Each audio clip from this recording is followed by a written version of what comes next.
Yes, so my people, now well done. Oh. My name na AB Media Onwekuneka. I beg you get video when I won't give una make una watch. Make una see how wife take by husband, in lovely husband, when he be say he don't give her children. Make una see how this woman take by the husband. Make una watch this video, make her leave una. Make una watch this video, go read the end. Make una learn something from inside. You don't understand? Just because say the man marry second wife, it is very shocking. I will leave una make una watch the video. On the evening of May 11, 2017, Omotayo Salawudeen began setting up the murder scene for her husband of 17 years. Earlier that day, around 6 p.m., while her husband, Alhaji Akim Salawudeen, was still at work, Omotayo had smuggled someone into their home. His name was Dolapo, a 24-year-old ex-convict, whom she had hired to help her commit the ultimate crime. Dolapo did not wait in the main house where the family lived. Instead, Omotayo hid him inside a small wooden shack at the back of the house. There, in that cramped hiding spot, Dolapo waited as the hours passed. He waited for Alhaji Salawudeen to come home and also for the signal from Omotayo. Later that night, Alhaji Salawudeen arrived home from his work as a foodstuff seller. He had no idea what awaited him. His wife greeted him warmly, playing the role of the loving spouse perfectly. She served him dinner, and as he sat eating his meal, their 3 children, Barakat, Uthman, and Fatima, were in the house. Barakat, the eldest daughter, noticed her father had returned. She wanted to greet him and also asked him an important question. She needed him to take her to a JAMB examination center the following morning. But before she could reach her father, her mother intercepted her. Omotayo chased Barakat back to the children's room. She then instructed all 3 children to go to sleep immediately and warned them not to disturb their father. The children obeyed, not knowing that they just missed their last chance of ever seeing their father alive. With the children safely tucked away in their room, Omotayo went outside. She walked to the back of the house where Dolapo was hiding in the wooden shack. She told him that her husband had arrived and was eating dinner in the sitting room. Everything was going according to plan. While her husband finished his dinner, Omotayo made her next move. She quietly led Dolapo from the shack into one of the rooms in the house. He was now inside, just feet away from his target, hidden and waiting. The children were in their room. The husband was finishing his meal. The stage for the tragic murder was set. When Alhaji Salawudeen finished eating, Omotayo approached him. She lured him into their bedroom and began to caress him. Omotayo had the last intercourse with her husband, knowing fully well that she had hired someone to kill him that very night. After the sexual encounter, she left her husband lying in bed. Omotayo walked out of the room naked, pretending she was going to take a shower in the bathroom. But she did not go to the bathroom. Instead, she went to find Dolapo in the room where she had hidden him. She told him to wait a little longer, that her husband would soon fall asleep. Omotayo returned to the bedroom and lay next to her husband, waiting and watching him drift off to sleep. The time was somewhere between 2 a.m. and 3 a.m. when Omotayo noticed her husband had finally fallen into a deep sleep. This was the moment she had been waiting for. She quietly slipped out of bed and went to get Dolapo. She led the ex-convict through the dark house into the bedroom where her husband lay sleeping and vulnerable. Omotayo grabbed a pillow and pressed it against her husband's face while Dolapo stabbed him in the chest and stomach. The pillow muffled any sounds he might have made. The knife wounds were fatal. Alhaji Akim Salawudeen died in that room, killed by the woman he had trusted for 17 years and a stranger she had hired. But Omotayo and Dolapo were not finished. They could not let this look like what it actually was, which was a wife murdering her husband. They needed to create a different story, a believable cover, so they began to stage the crime scene. They wrote inscriptions on the walls of the house. The messages read, "No price, no pay, Aye asks, and forgiveness is a sin." These were meant to look like cult messages, to make it appear that Alhaji Salawudeen had been a member of a cult group and that his fellow cult members had come to kill him for some betrayal or unpaid debts. Omotayo collected her husband's phone. She went to the children's room and took their only phone as well. She gathered other items from the house and gave them all to Dolapo to take away. This would make it look like armed robbers had broken in, killed her husband, and stolen valuable items. She even told Dolapo to remove his shirt and hang it on top of the fence. This would serve as evidence that it had been left there by one of the robbers who was trying to escape over the fence.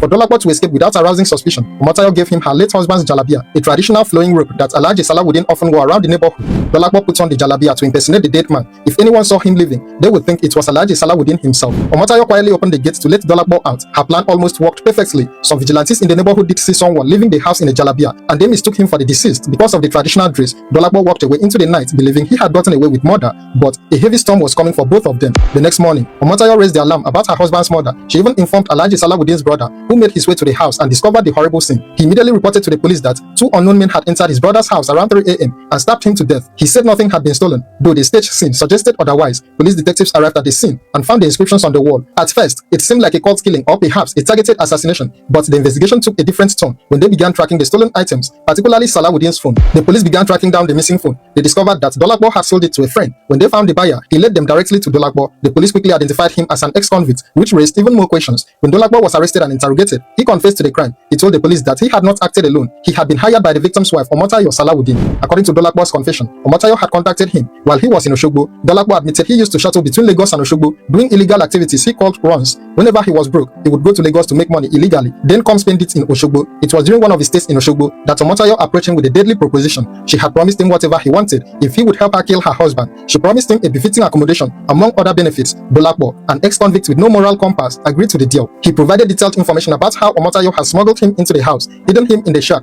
brought him inside after the husband arrived, and how they had worked together to murder Alhaji Salawudeen. The police immediately arrested Omotayo. When she was paraded alongside Dolapo at the Osun State Police Command headquarters, she confessed to everything. She admitted that she had choked her husband with a pillow after having sex with him, while Dolapo stabbed him to death with a knife. She said she had hired Dolapo to help her eliminate her husband. But why? What could drive a woman to murder the father of her 3 children, a man she had been married to for 17 years? When asked, Omotayo said something shocking. She admitted that her husband had not offended her. She said he was a good person who always took care of her needs and the needs of their children. She confessed that she was simply angry at him. As investigators dug deeper, the real motive began to emerge. Alhaji Salawudeen had married a second wife named Tawakalitu. In Nigeria, polygamy is legal and practiced, but that did not mean Omotayo accepted it. She was furious that her husband had taken another wife. She was angry that he had gotten another woman pregnant and made her his second wife. The 2 wives often quarreled. Omotayo complained to her children that their father's behavior toward her had changed since he married the second wife. She said he was not giving her the same attention as before and was not providing all her needs as he used to. She had asked him repeatedly to find her a job or open a big shop for her, but he had not done so. Omotayo's anger went far beyond complaints and quarrels. Investigations revealed that she had previously attempted to kill the second wife, Tawakalitu, on multiple occasions. In March 2017, just 2 months before she murdered her husband, Omotayo had gone to Tawakalitu's house around 9 p.m. She had somehow managed to locate where the second wife lived and had even duplicated a key to her house without anyone's knowledge. Her own husband did not know she had done this. That night, Omotayo attempted to open Tawakalitu's door with a duplicated key. While the woman was already in bed, Tawakalitu heard someone at her door and began shouting, "Thief!"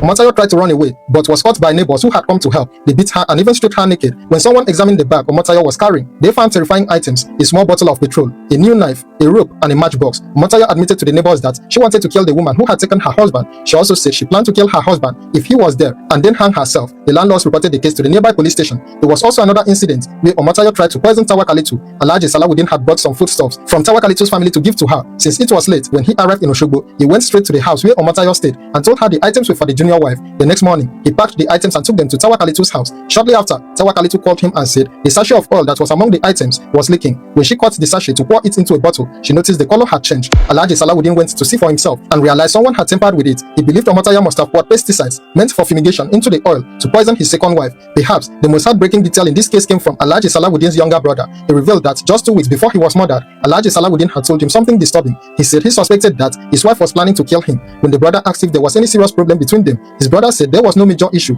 He just had a feeling that Omotayo would kill him one day. It was a premonition that would prove tragically accurate. Both Omotayo and Dolapo were charged with conspiracy and murder, and they likely got the death penalty for their crimes. What are your thoughts on this horrifying case? Don't watch this video, my people. Now, like this, wife take by husband.